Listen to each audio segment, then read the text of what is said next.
Alright guys, I hope you're all doing well. In this video I actually have something pretty exciting for you, which is the launch of the new Your Product Research series. Now this series is basically where I'm going to be, in a way, doing your product research for you. So just to give you some context about this, about a week ago I put a post in my Facebook group saying, does anyone want me to check over their products, look at the numbers and give them my honest opinion on their product completely for free.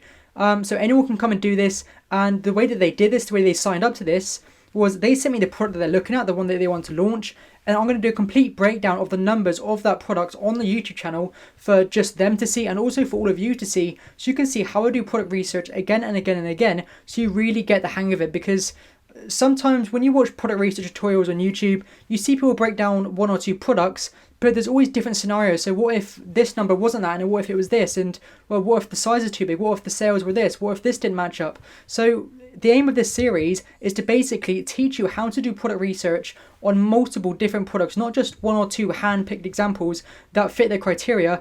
I'm going to pull up these products live every single time I do one of these, and it's just going to be off the bat exactly what I think as if I was doing product research myself. So if you want to send in any products you want me to actually analyze on the channel myself, obviously they're all going to be completely confidential. You will not know what the product is yourselves watching me do the breakdown, so don't worry about that. If you want to send in your own product, then simply join the Facebook group. It's in the link in the description below, and send me a message on Facebook with your product and say you want to be on the Your Product Research series. I'll take a look at the product and I'll do a full video on it. So currently we have a good 10 or so episodes ready to launch, so definitely stay tuned, subscribe to the channel, turn the bell notification on if you're looking forward to these. This is going to be episode number 1, and I hope you enjoy the breakdown. So I'll see you in the video.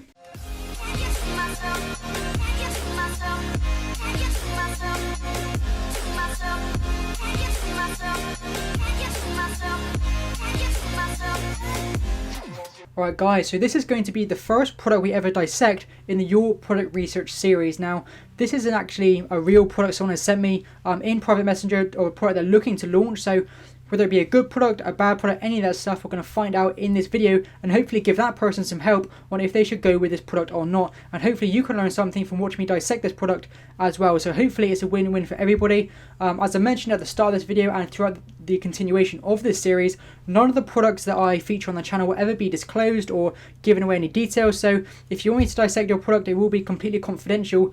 Don't worry about that. But let's actually start the breakdown of this product to see what we have here. So the way that I personally like to break down products, the way that I teach to break down products, is in a very linear fashion. So I like to go from top to bottom and then from left to right, so we don't miss anything. We cover every single aspect and we look at each point of the product in detail before moving on to the next one. And what you can actually do here is have a pen and paper and put notes, put section 1, 2, 3, 4 all the way through to however many sections we're going to go through, and write your notes so you don't forget any points. Because more often than not, you'll be looking at a product, you'll get to maybe the sales or the reviews, and then you'll forget about something you've seen earlier that could be a detriment to that product. So you want to write down each section as we go through it and put a positive or a negative next to it, and then after you can look at your product in general, see points 1 to 10 and have a good self-assessment of that product to see if it's a good one to launch or not. So kicking it off from top to bottom, the first thing I like to look at that not very many people will do is actually the search volume. So why this is so important is because the search volume can tell you a lot about a product, and more importantly,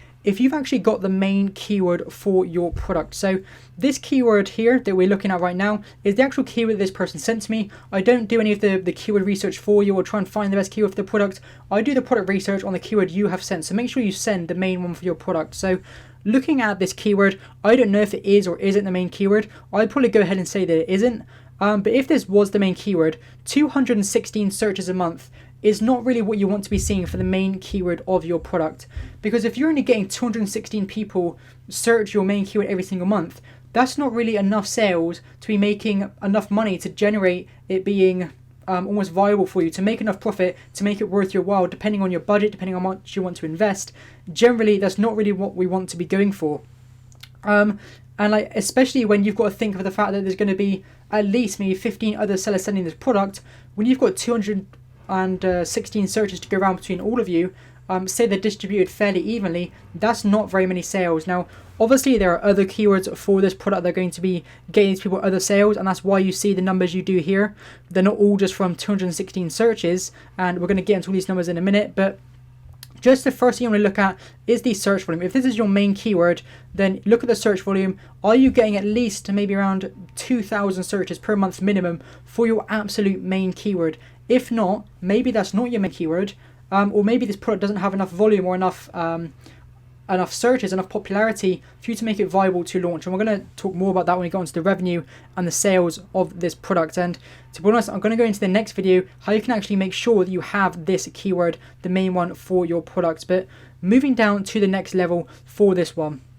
So we have a total revenue in excess of £100,000. Now this is perfect, it's something we'd love to see in excess of 100 grand. It just shows there's enough demand, there's enough sales for this product to make it viable, especially with the average revenue being over 2,500. So normally with the average revenue, I would say you don't want anything below maybe around £2,000. This will of course depend on your budget, your expectations, how much you want to make, but as a minimum, generally I would go for £2,000. But again, every single number and everything I point out in this video is completely variable. You can go for less or more than that. It depends on the competition. It depends on how you can differentiate. It depends on many things. But as a general rule of thumb, that is what I would say. So we'll skip over the BSR for now, move to the average price of £21.50. So that is a great price, something I'd love to be selling around that kind of range. Anywhere from like £15 up to £30 is like a real sweet spot. Not to say you can't sell less or more than that in terms of price, but that's personally what I would like to go for. And then for the reviews, 497. Now this is quite a lot more than I'd like to see in a product. Normally I wouldn't want to go for anything maybe over 200, 250. But again, that completely depends, because you'll see some products on the market that most of the sellers might have, say, 50 to 100 reviews, and one person could have 3,000 reviews. Now the average of that might come out to say 500. The maths probably don't work out for that, but say it does. Does that mean that this product is too competitive? Or are the results being skewed by one or two people? Those are things you have to think about, because you can't just look at this number as a complete blank and say, okay, it's too competitive. There's a lot of different things that make up this number that you as a person can see. You can't just go off numbers to make your decision. You've got to look at all these different factors to make sure that you're making an informed decision on a product before you go ahead with it. So as for the related keywords and the scores here, we're going to just ignore those for now. I don't really pay too much attention to those. If you like, you can set these different settings to exactly what you want. I'll go over that in another video, so you can know immediately if this product is something you're looking for. But again, I'll cover that later if you're not familiar with how these tools here work.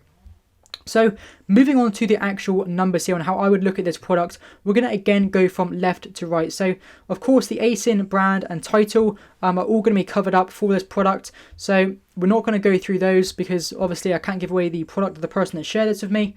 So we'll go ahead and start with the category. So mostly we've got home and garden, home and kitchen, health and personal care. So we've got kind of a mix of categories here, which isn't something you tend to see. Normally you'll just see one unanimous category pick for a product. So this doesn't really matter a whole lot. It might be something to do with the product. So you'll see here, once you move on to the price, that some selling for £9.97, some selling for £23. It may be that their products are actually slightly different. So that might be why the product is in different categories. Again, that's something you won't know unless you actually knew the product and you could look at listings. So something to bear in mind, but generally nothing would really put me off this product based on these categories. Even though there are a mixture, there's really not too much to worry about here. It's probably because of the products that people are selling, or if they don't want to be selling in health and personal care for any reason, I really wouldn't worry about that too much. So moving on to the delivery, or like the fulfillment, some people might call it. We're going to look at who's actually selling this product. So how many FBA sellers do we have? How many FBM or MF sellers do we have? And how many AMZ sellers do we have? And how does that affect our decision on this product? So starting from here, we'll get rid of the sponsored listings. We have a few FBA, so we'll go ahead and try and look at the top 15. So if I go across here and include the numbers. So the bottom here is the 15th seller. So we have 3 FBA here, another 2 here, another 2 here, and another 2 there. And in between that, we have 1 MFN seller, I think it is, and then 2 AMZ sellers. So nothing that would particularly jump out to me there, nothing that worries me about this product. Of course, Amazon is selling this product as well. And for now, just looking at this bit, disregarding anything here, just looking at this column by itself, that doesn't worry me. Just as the MFN doesn't worry me at all, nothing worries me from this product as it is. So when I get onto the numbers, then I might change my mind on that. But just for now, just looking at one section at a time, this doesn't worry me at all. I don't mind competing with Amazon depending on the numbers in the next stage. So moving across to the prices of this product. So for number 5 here, disregarding sponsored listings again, we have £29, £13, £23, £15, £12, £10, £17, £22, £32. So as you can see, there's basically no two products here that are the same price. Now, this can mean a few things, and again, you won't know this unless you can actually see the product and you know what it is, but just for your own product research, you need to understand, why is this person selling it for £29? Why is this person selling it for 13? Or that's MFN, so let's go for 2 FBA sellers. Why is this guy selling it for £15.50? And why is this guy selling it for £22.57? Now, is that because of the quality of their listing? Is it because they have a bundle? Are they selling the same or similar products? If they're different, that might be why the price is different. Does one person have a lot more reviews? You've got to know why that is they're selling at different prices, because you can't enter the market and charge a certain price for your product without knowing why all these people are charging certain prices, basically. So the fact that they're all different prices, if I was playing the role as I didn't know what this product is, I would assume that it's probably because of the quality or because of the bundles that people are adding to their products that are increasing the price, or if they're just selling the product by itself with no bundle, no differentiation, that might be why the price is cheaper, or because of the quality. So you need to understand why these prices are what they are. So the fluctuations is a bit strange, but again, nothing that would really put me off too much as long as I understood why they are charging these prices. So we have the sales here. So we go down to number 15 again. We can look at the sales for every single person, from disregarding the sponsored listings, all from 5 to 15. So you might want to go a bit lower here just so we get 20 organic, 15 organic listings. So 273 sales, 100, 320, 200, 80, 100, 100, 200, 200.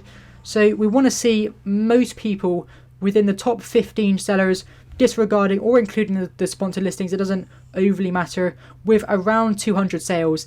And more importantly probably is we want a good distribution of those sales. We don't want to see maybe 5 or 6 people absolutely crushing it and the rest of the people not doing so well, like in maybe under 50, under 100 kind of sales. So obviously there are some outliers. This guy's doing 87 sales, this guy's doing 613. 1 or 2 outliers may not be a huge worrying thing depending on other factors, but you don't want to see that these people are getting loads of sales and then the people below them are getting none. So that would be a worrying sign, again, unless you can understand why that is. If I've seen this person with 87 sales, I can also see his price is one of the highest here so far. Out of the majority of them, he's in the top percentage of how much he's charging for his product. Likewise, if you was to go and look at his listing, is his listing amazing? Is his product good quality, or is he overcharging for his product? So you need to understand, why is he getting 87 sales? Because you're probably going to know just by looking at his listing and price and everything why these sales are what they are, and how you can avoid that, how you can enter the market and not be this guy here. So moving on to the sales trends for this product, we'll go with someone who's got a good amount of reviews to make sure that we're looking at someone who's been selling for a while. We're not just going to get the past month sales history, because it's not really helpful for us. So this guy with the most sales has 1,700 reviews. So we'll look at his sales trends to see, is this product on a trending up? Is it trending down? Is it maintaining? How is it doing? So obviously at the minute, this product is doing quite well. It's just maintaining, and it's on a slight upward curve over the past couple of years. So since April 2018, this graph started. So this would be very, very good for me. The only worrying thing slightly would be this huge spike here. And I talked about this at Christmas, that if you're seeing this for multiple products, when you run this on different products in this niche, if they all have this massive spike here, then you could be looking at skewed numbers, where when it's saying this guy is getting 600 sales and say everyone else was also getting 400 or 500 sales, that could just be a spike for some reason due to the product. Maybe it's a seasonal product, maybe something like that. You are looking at skewed numbers. You shouldn't make a decision when you're looking at super inflated numbers. It's like looking at Christmas trees in December and thinking, wow, these are selling amazing, I should go and sell these products. And then it gets to February, March, April, and you think, these products aren't selling any at all. So this huge spike might be slightly worrying, but we can disregard that if we see that other sellers have the same kind of trends without that huge spike. So this guy, 800 reviews. Let's look at his sales trend, see if it shows something similar. So you'd want to do this for at least maybe 4 to 5 sellers. So this guy has actually got a slightly negative correlation in his sales. So again, this is why it's good to check multiple different sellers. So we'll go ahead and check one more person here. So this guy's got 2,000 reviews, so we'll go ahead and check him. But you probably want to do this for more people than what I'm doing here, guys. This is just for the example of this video. So from October 2018, we can again see that we've got this positive correlation going up in the product sales. A slight dip here, maybe where he went out of stock, should I say, or maybe upped his price and dropped in sales rank, hence why his sales dropped. Again, you can check this in their listing. If you just scroll down just under the images, a graph will pop up from Helium 10, and you can actually see their price chart over this similar time period, shall I say. So it might show that in this period he actually raised his price from £20 to 22. His sales rank dropped, so his sales dropped. He put his price back up to, or back down to whatever it was, and his sales increased again. So it's very easy to understand why these dips are occurring if you just know where to look and know what you're looking for. So again, positive correlation. There is maybe a slight increase in this past month or so, which might have skewed results, but nothing that would worry me too much. It's not really that great. So I would say this product is generally on an upward trend. Nothing I'd really worry about too much. We'll look at one more person here just to make a really round decision and confirm all of our thoughts on this product. So again, positive correlation. I wouldn't be worried about going for this product at all. So this was in October, September kind of time. So in general, product is on the up. It's not like a trend going down. It's not like those fidget spinners a couple years ago where they just absolutely tanked. So again, that wouldn't worry me at all about this product. So let's move on to the revenues for the product we're looking at today. So starting at number 5, we have 4, 4, 4, 8, 2, 3, 2, 3, 2, 4, 11, 1, 6. So a good spread in revenue. Obviously, there are a few people doing really well. There are a few people doing average, and there are a few people doing around the 2,000 mark minimum. When we get to the position number 17, we drop to this guy doing 1,000. But again, there's still people below him in the 2,000, 4,000 range. So I see this product definitely has a good amount of sales to go around. It's very evenly distributed. You don't want to see this one guy with 12,000 sales and everyone else with maybe struggling to get 1,000 or 2,000 sales.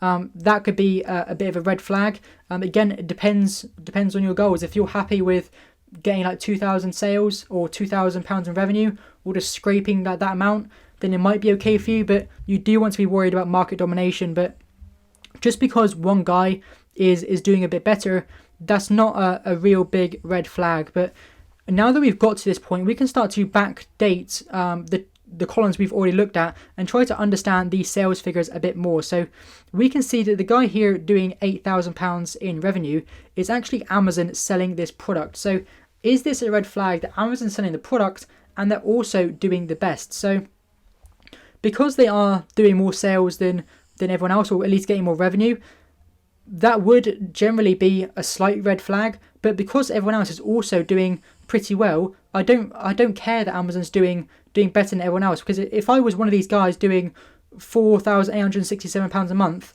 then that's fine, that's great. I don't really care that Amazon's doing 8,000 because the other FBA sellers are also doing well here.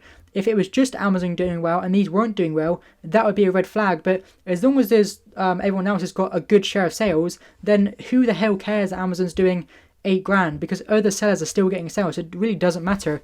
Again, here's another AMZ listing that's only doing 2,400, so right on the mark with FBA sellers all around it, so nothing to worry about there. And in general, I'd say there's a good distribution of sales here. Everyone's getting a nice amount.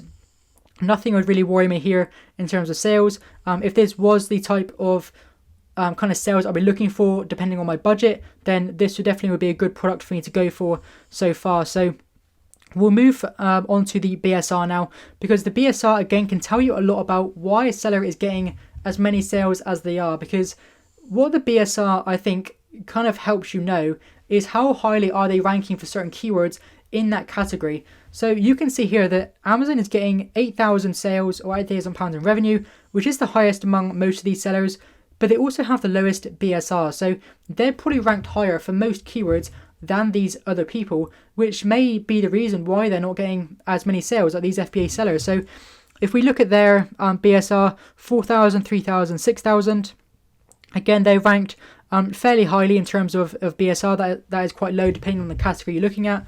So for home and kitchen, I would say that is a fairly low BSR to get. So that shows why they're getting those sales.